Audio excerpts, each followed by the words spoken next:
So dis 12 vers 5 lees ek vir u. Julle moet 'n lam hê sonder gebrek, 'n jaar oud rammetjie. Van die skape of van die bokke kan julle dit neem.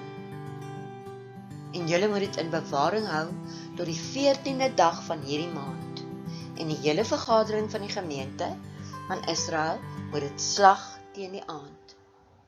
En hulle moet van die bloed neem en dit stryk aan die 2 deurposte.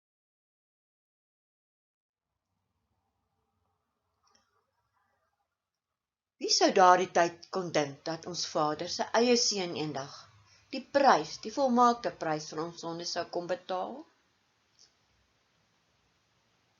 My vraag aan u is hy ook jou verlosser en saligmaker? Nou verstaan julle hoekom noem ek hom graag Yeshua? Want hy is my verlosser en saligmaker.